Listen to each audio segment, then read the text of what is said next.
మనం ఖమ్మం జిల్లా వెళ్దాం. ఖమ్మం జిల్లా వ్యాప్తంగా పూర్తిగా కూడా కాంగ్రెస్ పార్టీ మంత్రులు పొంగులేటి, భట్టి, అదేవిధంగా తుమ్మల ముగ్గురు కూడా కాంగ్రెస్ పార్టీ అధికారంలో ఉంది కాబట్టి వాళ్ళు పూర్తిగా ఖమ్మం జిల్లా మొత్తం మీద కూడా అభివృద్ధిపై ఫోకస్ పెట్టారు.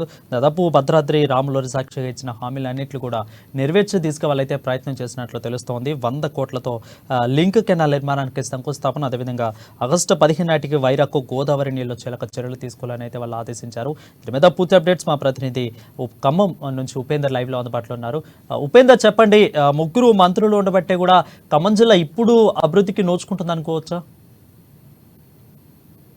ఎస్ వరుణ్, ఖమ్మం జిల్లాకు సంబంధించి ప్రజలు మొదటి నుంచి కూడా కాంగ్రెస్ కు పూర్తి స్థాయిలో మద్దతు పలుకుతారు. ఈ నేపథ్యంలో 2014 ఎన్నికల్లో, 2018 ఎన్నికల్లో, 2023 ఎన్నికల్లో కూడా కాంగ్రెస్ పార్టీ అభ్యర్థులని నమ్మకంతో గెలిపిస్తున్నటువంటి నేపథ్యంలో 2 దఫలుగా కూడా గతంలో బీఆర్ఎస్ అధికారంలో ప్రస్తుతం కాంగ్రెస్ నేతృత్వంలో నాయకత్వం వహిస్తున్నటువంటి ముగ్గురు క్యాబినెట్ ప్రాతినిధ్యం ఖమ్మం జిల్లాకు ఖమ్మం జిల్లాని సస్యశ్యామలం చేసే దిశగా ఖమ్మం జిల్లాలో ఉన్నటువంటి మంత్రులందరూ కూడా కృషి చేస్తున్నట్టుగా మనకు స్పష్టంగా తెలుస్తుంది. గతంలో ఎన్నికల ముందు, ఆ తర్వాత గాని ఎవరైతే రేవంత్ రెడ్డి ఎన్నికల హామీలో భాగంగా ఖమ్మం జిల్లాని సీతారామ ప్రాజెక్ట్ ని సత్వరమే పూర్తి చేసి ఖమ్మం జిల్లాను సస్యశ్యామలం చేసే దిశగా అన్ని ప్రాంతాలకు నీరు అందిస్తామని చెప్పి ఇచ్చినటువంటి మాటతో పాటు మధిర నియోజకవర్గంలో అనేక రకాలుగా ఇబ్బందులు అవుతున్నటువంటి నీటి సమస్య, సాగునీటి సమస్యని వాటిని దహర్తు తీర్చేందుకోసం కూడా తీసుకున్నటువంటి కీలకమైన నిర్ణయాలు ఏవైతే ఉన్నాయో ఇవన్నీ ఇచ్చిన హామీలో భాగంగా రేవంత్ రెడ్డి సహకారంతో ఖమ్మం జిల్లాలో ఉన్నటువంటి ప్రముఖ ముఖ్యమైనటువంటి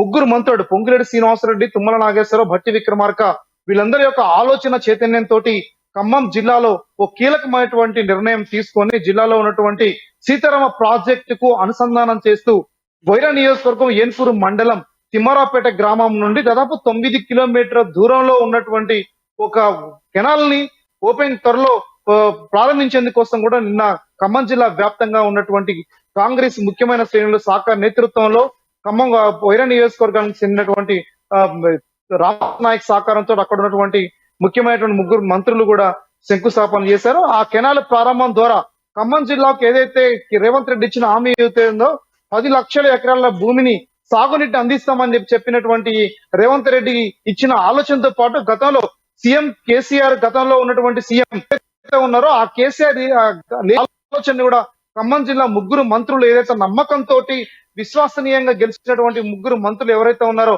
ఆ మంత్రులు భట్టి విక్రమార్క ప్రధానంగా చొరవ చేసి వైరా నుండి మధిర నియోజకవర్గ వ్యాప్తంగా సాగునీటిని సరఫరా చేసేందుకు కీలకమైనటువంటి నిర్ణయం తీసుకొని ఇప్పటికే ఆ రకమైన పనులతో పాటు 100 కోట్ల రూపాయల నిధుల్ని ఇచ్చి ఆ ప్రజానికాన్ని కూడా సాగునీటి అందించేందుకు కోసం కృషి చేస్తా ఉన్నారు. అంటే దాదాపు ఖమ్మం జిల్లాలో ఉన్నటువంటి అన్ని భూముల్లో ప్రధానమైనటువంటిది సాగునీటి తీవ్ర ఎద్దడిగా ఉంది.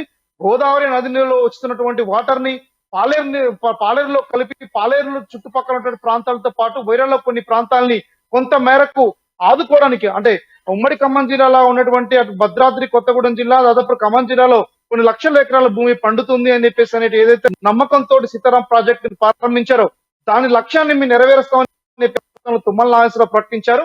వీళ్ళందరి యొక్క నేతృత్వం, వీళ్ళందరి యొక్క ఆలోచన మరో విధంగా మార్పు తీసుకొని కొత్తగా మధిర నియోజకవర్గంలో ఉన్నటువంటి ప్రజలందరికీ ఎటువంటి సాగునీటి సమస్య రాకూడదని తీసుకున్న నిర్ణయం ద్వారా అదనంగా 1,20,000 ఎకరాల భూమి పండుదని చెప్పేసి కూడా ఇప్పటికే చెప్తాను. అదే నేపథ్యంలో అటు లక్నవరం, వైరా నియోజకవర్గంలో వైరా రిజర్వాయర్, మరోవైపు ఉన్నటువంటి వాగులు అన్ని కూడా నింపేసి రానున్న రోజుల్లో ప్రజానికానికి ఎటువంటి నీటి కష్టాలు లేకుండా చేయాలని చెప్పి చూసిన నిర్ణయం ఏదైతుందో ఈ నిర్ణయాన్ని ఖమ్మం జిల్లా వ్యాప్తంగా ఉన్నటువంటి ఉమ్మడి ఖమ్మం జిల్లాలో ఉన్న ప్రజానికం అందరూ కూడా హర్షిస్తా ఉన్నారు. కాంగ్రెస్ తన యొక్క మార్పును ప్రదర్శించడం కోసం చేస్తున్న కృషిని అందరూ కూడా ప్రశంసిస్తున్నారని చెప్పేసి కూడా స్పష్టంగా చెప్పుకోవచ్చు. ఇదే నేపథ్యంలో ఇది ఆగస్టు 15వ తారీఖు స్వతంత్ర దినోత్సవ వేడుకల నాటికి ఖమ్మం జిల్లాలో ఉన్నటువంటి ప్రాజెక్టులు అన్ని కూడా పూర్తి చేసి ప్రధానంగా ఈ కాలువ షార్ట్ టర్మ్ లో కూడా పూర్తి చేసి జిల్లా ప్రజానికానికి నెక్స్ట్ వర్షాకాలం నాటికి సాగునీటి అందించాలని చెప్పేసి కృషి చేస్తా ఉన్నారు.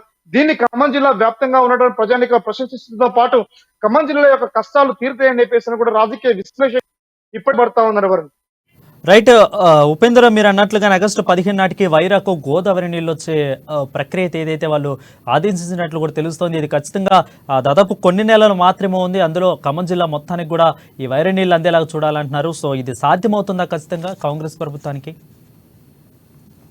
ఎస్ వరుణ్, డిప్యూటీ సీఎం గా ఆర్థిక మంత్రిగా ఉన్నటువంటి బట్టి విక్రమార్క కృషి అద్భుతం అని కూడా చెప్పుకోవచ్చు. ఎందుకంటే మినిస్టర్ గా ఉండి దీన్ని వేగంగా దీని యొక్క పనులు కూడా ప్రారంభించి దాన్ని పూర్తి చేయాలని చెప్పేసి అని ఇప్పటికే ఆ రకమైన కాంట్రాక్టర్స్ ని టెండర్స్ ని ప్రకటించేసి కూడా తీసుకునే ప్రయత్నం కూడా చేస్తా ఉన్నారు.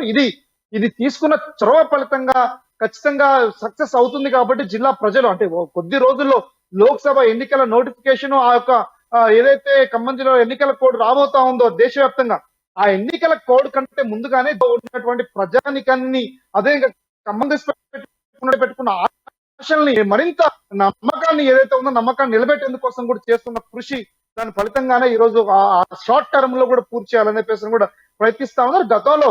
గత ప్రభుత్వ పాలకుల వర్గాలు కూడా ఎవరు కూడా ఒక కెనాల్ ని నిర్మించేందుకు సంవత్సరాలు పట్టేటువంటి నేపథ్యంలో కేవలం 4 నెలల వ్యవధిలోనే ఈ యొక్క పూర్తి స్థాయి ప్రాజెక్ట్ ని కంప్లీట్ చేయాలని చెప్పేసి ఖమ్మం జిల్లా ప్రజల కళల సాకారం చేయాలని చెప్పేసి అనేటువంటిది కూడా ప్రధానంగా పొంగులేటి శ్రీనివాసరెడ్డి, తుమ్మల నాగేశ్వరరావు బట్టి చేస్తున్న కృషి ఖచ్చితంగా సక్సెస్ అవుతుందని చెప్పేసి కూడా నమ్మకంగా వ్యక్తం చేస్తా ఉన్నారు. ఇదే నేపథ్యంలో ఈ ఫలితం దీని ఫలితంగా రానున్న రోజుల్లో కాంగ్రెస్ ని మరింత బలం చేసడంతో పాటు ప్రభుత్వం పట్ల రేవంత్ రెడ్డి ప్రభుత్వం పట్ల మంత్రుల పట్ల కూడా విశ్వాసనీయత పెరిగే అవకాశం ఉందని కూడా స్పష్టంగా చెప్పుకోవచ్చు. Right, thank you Upender for the update.